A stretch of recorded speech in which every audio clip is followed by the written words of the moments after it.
ने ये बहुत सुंदर शुरुआत की है। मैं सारी टीम को बहुत शुभकामनाएं और बधाई दे रहा हूँ।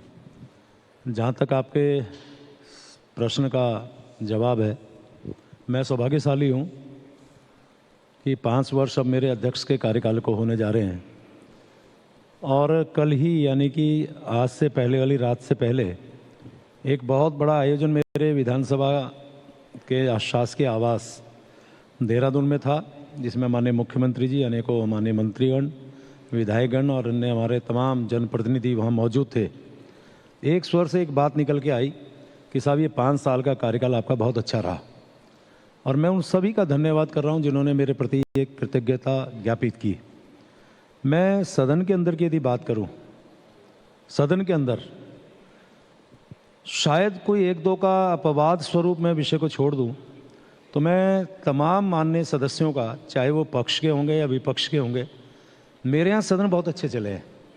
और मुझे खुशी इस बात की है कि एक बार सुमित्रा महाजन जी जो हमारी लोकसभा अध्यक्षा थी, उन्होंने पूरे देश भर के अध्यक्ष विधानसभा गण बुलाए दिल्ली के अंदर संसद के अंदर, और उन्होंने एक चर्चा की कि हमारे जो सदन हैं वो ठीक से नहीं चलते हैं, उसमें क्या कहना है। तो अनेकों राज्यों के अध्यक्ष विधानसभा के उन्होंने अपनी अपनी राय रखी कि साहब ये डिस्टर्बेंस होता है, ऐसे होता है, ऐसे होता है। लेकिन जब मेरी बारी आई तो मैंने एक बात कही, मैंने कहा मैं इन सब से राय भिन्न रखता हूँ क्योंकि मैं उत्तराखंड देवभूमि से आता हूँ और मेरी देवभूमि के जितने माननीय विधायकगण हैं और सभी का बड़ा सहयोग मिलता है, क्योंकि ये बात लगभग 2 साल पुरानी मैं बता रहा हूँ, 2-2.5 साल पुरानी। तब मैंने कहा था कि मेरा सदन बहुत व्यवस्थित और बहुत अच्छे ढंग से चलता, कोई डिस्टर्बेंस ज़्यादातर नहीं होता है। आगे विषय बढ़ा, ओम बिरला साहब आए, उनके सामने जब विषय आया तो मैंने यही विषय रखा। और जगह की कार्रवाई कैसे चलती है मुझे नहीं पता, लेकिन मेरे यहाँ की जो कार्रवाई बहुत सुंदर ढंग से चलती है। इसके मूल में यदि हम जाएं, जैसा आपका सवाल था, इसके मूल में जाएं तो मेरा जो पीठ पे बैठा हुआ व्यक्ति है, ये मैंने तब भी कहा तो मैं आज भी दोहरा रहा हूँ, पीठ पे बैठा हुआ व्यक्ति यदि पारदर्शिता से कोई काम करे, यानी पक्ष को भी उसी प्रकार से व्यवहार करे और विपक्ष के साथ भी वैसे ही आचरण करे, तो मुझे लगता है सदन में बहुत ज़्यादा व्यवधान नहीं आएगा। लेकिन उसमें कहीं ना कहीं उन माननीय विधायक गणों की भी अपनी भूमिका रहती है। माना मैं मौका तो बहुत अच्छा दे रहा हूँ पीठ के ऊपर बैठ के, लेकिन उसके मन में ही ये रखा है कि मुझे विरोध ही करना है, तो स्वाभाविक रूप से उसमें व्यवधान उत्पन्न होगा। तो आपका कहना है कि ओम बिरला जी हों या उपराष्ट्रपति जो चेयरमैन है राज्यसभा के वेंकैया नायडू जी, वो पारदर्शिता से काम नहीं करते? नहीं, मैंने एक सवाल ये भी साथ में जोड़ा ना, यदि मन में बैठा ही लिया कि मुझे विरोध करना है, मैंने ये शब्द ही बोला, आपने शायद ध्यान दिया होगा कि ये बात तो ठीक है कि पीठ अपना पारदर्शिता से काम करती है, लेकिन यदि माना कोई व्यक्ति मन बैठना के ही आ जाए कि मुझे विरोध ही करना है चाहे कुछ भी हो जाए, तो व्यवधान होता है। तो मेरे विधानसभा क्षेत्र, मैंने कहा कि और जगह का मुझे नहीं पता, लेकिन मैं अपने विधानसभा की बात कर सकता हूँ। और ज़्यादातर जब माननीय विधायकगण अपनी बात कहते हैं और मैंने उनकी सुनी और उसके बाद यदि एडामेंट होकर हल्ला करें तो स्वाभाविक रूप से उनका एक मन का जो भाव है वो प्रकट हो जाता है। तो ऐसे में मैं नहीं कह सकता कि ओम बिरला साहब बहुत विद्वान हैं, हमारे वेंकैया नायडू जी सभापति राज्यसभा हैं और बहुत लर्नेड हमारे जो हैं उपराष्ट्रपति हैं, उनके ज्ञान को तो मैं चुनौती कहाँ से दे सकता हूँ। लेकिन स्वाभाविक तौर पे मैं कह सकता हूँ कुछ जगह तो ऐसी है ही है कि अब जैसे माना हमारे यहाँ चुनाव है, अब मेरी जो विधानसभा इस बार गई उसमें हल्ला स्वाभाविक रूप से हुआ। कुछ लोगों को दिखाना भी होता है, प्रेस और आपके जैसे लोगों के माध्यम से, साहब हमने ये विषय उठाया, हमने ऐसा बोला, हमने ऐसा बोला, हमने ऐसा बोला। लेकिन यदि यही एक भावना बन जाएगी तो मैं ये बात भी कहने को तैयार हूँ कि इससे जो सरकार का जो बहुमूल्य समय है और उसमें जो लगने वाला पैसा है और जनता से जो अपेक्षा एक विधायक या सांसद से है, वो भी कहीं ना कहीं धूमिल होती है। वो जनता का और सरकार का और अपना भी नुकसान कर रहे हैं, ऐसा उनको नहीं करना चाहिए। प्रेमचंद अग्रवाल जी, आपके बारे में कहा जाता है कि इस देवभूमि में पिछले 5 सालों में 3 मुख्यमंत्री हो गए और कांग्रेस में तो आया राम गया राम होता रहता है, डीजीपी बदल जाते हैं, अफसर तो बदलते ही रहते हैं। आप 5 साल से वहीं हैं, आप कुर्सी पर बैठने का कोई आपका खास सीक्रेट है? देखिए, अब ये प्रश्न आपका बहुत मेरे लिए जहाँ बहुत अच्छा भी कह सकता हूँ और एक थोड़ा सा चुनौतीपूर्ण भी कह सकता हूँ।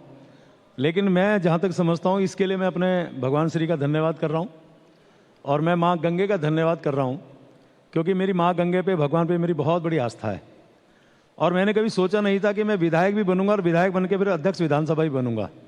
और यदि मैं अध्यक्ष विधानसभा के रूप में अपने 5 साल कार्यकाल पूरा कर रहा हूँ, तो मैं समझता हूँ मैं अपने आप को सौभाग्यशाली ही कह सकता हूँ। अब मुख्यमंत्री बदले वो मेरा विषय नहीं है, लेकिन मैं अध्यक्ष विधानसभा हूँ और अच्छा मैंने काम किया है, तो इसका तो मुझे साधुवाद मिलना ही चाहिए।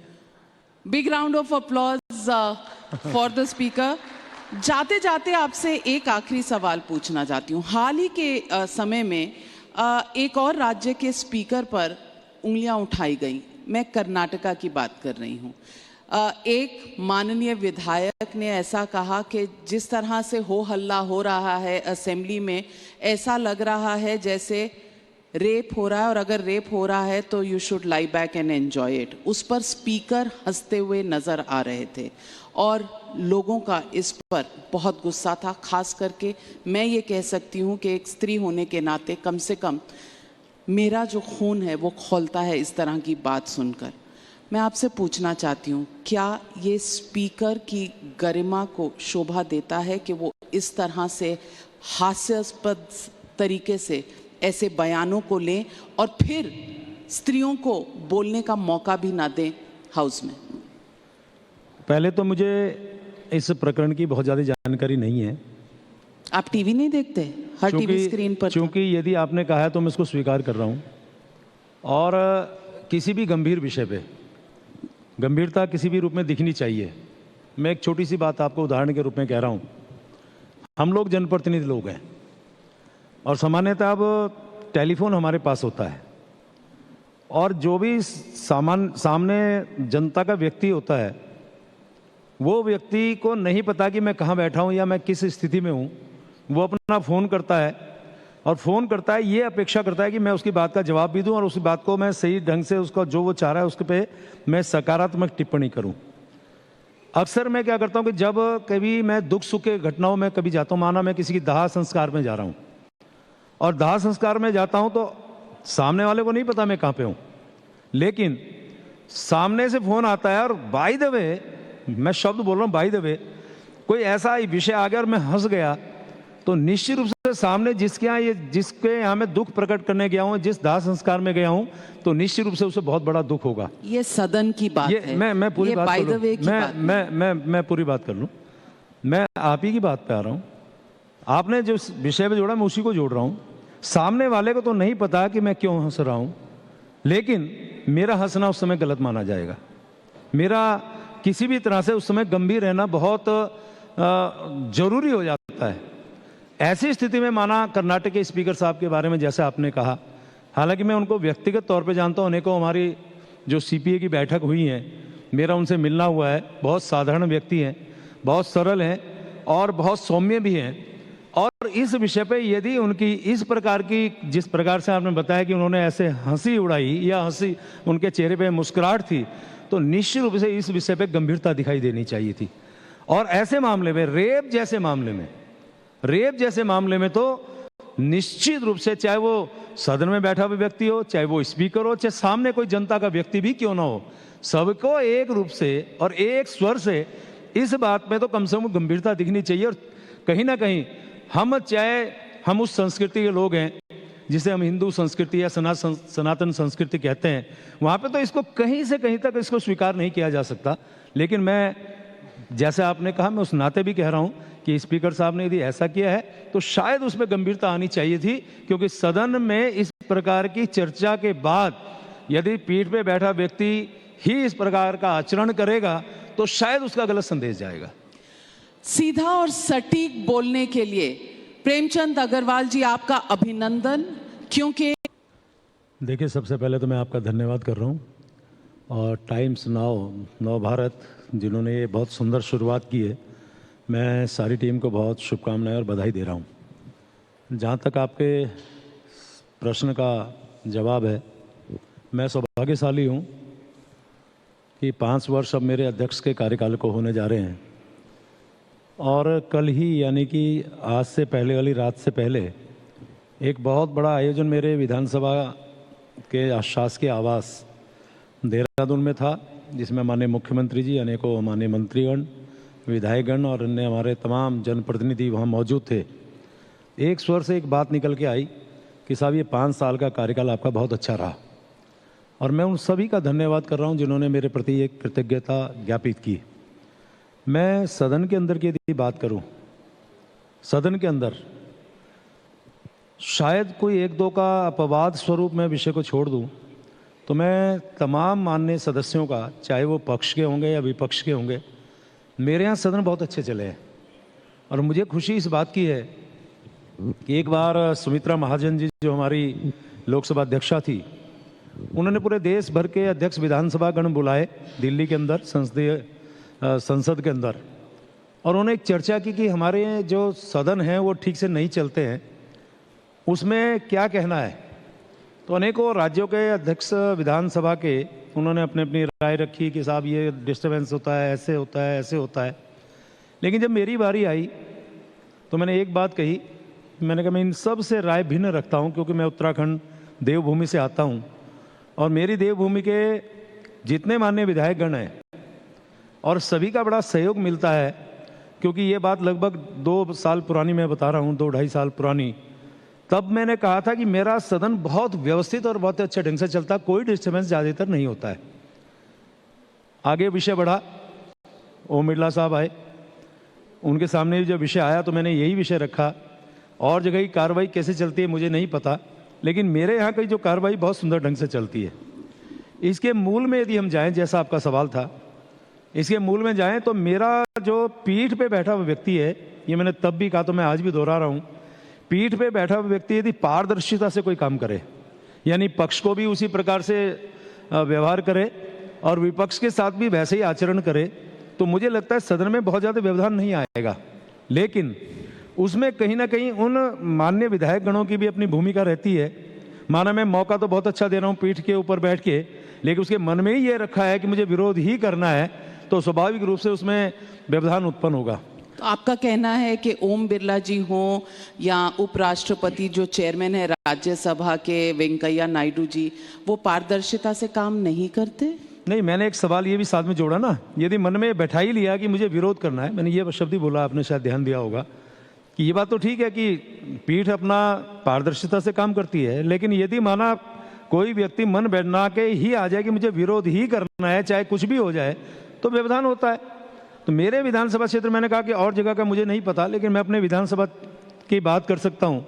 और ज़्यादातर जब माननीय विधायकगण अपनी बात कहते हैं और मैंने उनकी सुनी, और उसके बाद यदि वो एडामेंट होकर हल्ला करें तो स्वाभाविक रूप से उनका एक मन का जो भाव है वो प्रकट हो जाता है। तो ऐसे में मैं नहीं कह सकता कि ओम बिरला साहब बहुत विद्वान हैं, हमारे वेंकैया नायडू जी सभापति राज्यसभा हैं और बहुत लर्नेड हमारे जो हैं उपराष्ट्रपति हैं, उनके ज्ञान को तो मैं चुनौती कहाँ से दे सकता हूँ।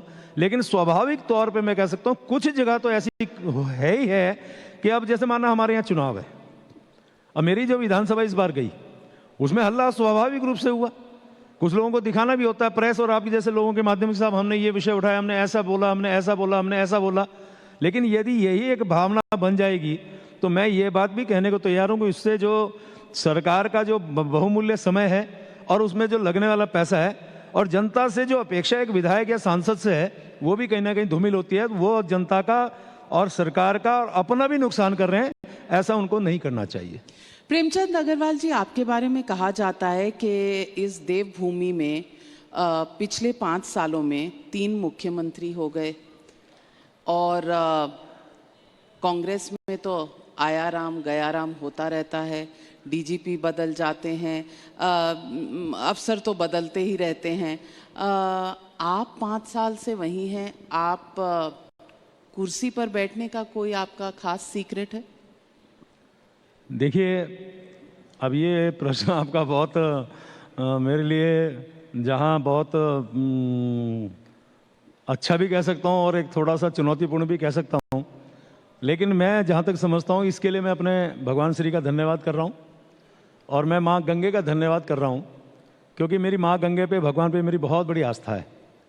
और मैंने कभी सोचा नहीं था कि मैं विधायक भी बनूंगा और विधायक बन के फिर अध्यक्ष विधानसभा भी बनूंगा। और यदि मैं अध्यक्ष विधानसभा के रूप में अपने 5 साल कार्यकाल पूरा कर रहा हूँ तो मैं समझता हूं मैं अपने आप को सौभाग्यशाली ही कह सकता हूं। अब मुख्यमंत्री बदले वो मेरा विषय नहीं है, लेकिन मैं अध्यक्ष विधानसभा हूं और अच्छा मैंने काम किया है, तो इसका तो मुझे साधुवाद मिलना ही चाहिए। Big round of applause for the speaker. जाते जाते आपसे एक आखिरी सवाल पूछना चाहती हूँ। हाल ही के समय में एक और राज्य के स्पीकर पर उंगलियां उठाई गई। मैं कर्नाटका की बात कर रही हूँ। एक माननीय विधायक ने ऐसा कहा कि जिस तरह से हो हल्ला हो रहा है असेंबली में, ऐसा लग रहा है जैसे रेप हो रहा है, और अगर रेप हो रहा है तो you should lie back and enjoy it. उस पर स्पीकर हंसते हुए नजर आ रहे थे और लोगों का इस पर बहुत गुस्सा था। खास करके मैं ये कह सकती हूँ कि एक स्त्री होने के नाते कम से कम मेरा जो खून है वो खौलता है इस तरह की बात सुनकर। मैं आपसे पूछना चाहती हूँ, क्या ये स्पीकर की गरिमा को शोभा देता है कि वो इस तरह से हास्यास्पद तरीके से ऐसे बयानों को लें और फिर स्त्रियों को बोलने का मौका भी ना दें हाउस में? पहले तो मुझे इस प्रकरण की बहुत ज़्यादा जानकारी नहीं है। आप टीवी नहीं देखते? हर टीवी स्क्रीन पर चूंकि यदि आपने कहा है तो मैं इसको स्वीकार कर रहा हूँ। और किसी भी गंभीर विषय पे गंभीरता किसी भी रूप में दिखनी चाहिए। मैं एक छोटी सी बात आपको उदाहरण के रूप में कह रहा हूँ। हम लोग जनप्रतिनिधि लोग हैं और सामान्यतः अब टेलीफोन हमारे पास होता है, और जो भी सामने जनता का व्यक्ति होता है वो व्यक्ति को नहीं पता कि मैं कहाँ बैठा हूँ या मैं किस स्थिति में हूँ। वो अपना फ़ोन करता है और फ़ोन करता है, ये अपेक्षा करता है कि मैं उसकी बात का जवाब भी दूं और उस बात को मैं सही ढंग से उसको जो वो चाह रहा है उसके पे मैं सकारात्मक टिप्पणी करूं। अक्सर मैं क्या करता हूं कि जब कभी मैं दुख सुख के घटनाओं में कभी जाता हूं, माना मैं किसी की दाह संस्कार में जा रहा हूं और दाह संस्कार में जाता हूं तो सामने वाले को नहीं पता मैं कहाँ पे हूं, लेकिन सामने से फ़ोन आता है और बाय द वे, मैं शब्द बोल रहा हूँ बाय द वे, कोई ऐसा विषय आ गया और मैं हंस गया, तो निश्चित रूप से सामने जिसके यहाँ मैं दुख प्रकट करने गया हूँ, जिस दाह संस्कार में गया हूँ, तो निश्चित रूप से उसे बहुत बड़ा दुख होगा। ये सदन की बात है। मैं पूरी ये बात by कर the way की बात है। मैं पूरी बात कर लूँ। मैं आप ही की बात पे आ रहा हूँ। आपने जो विषय पे जोड़ा मैं उसी को जोड़ रहा हूँ। सामने वाले को तो नहीं पता कि मैं क्यों हंस रहा हूँ, लेकिन मेरा हंसना उस समय गलत माना जाएगा। मेरा किसी भी तरह से उस समय गंभीर रहना बहुत जरूरी हो जाता है।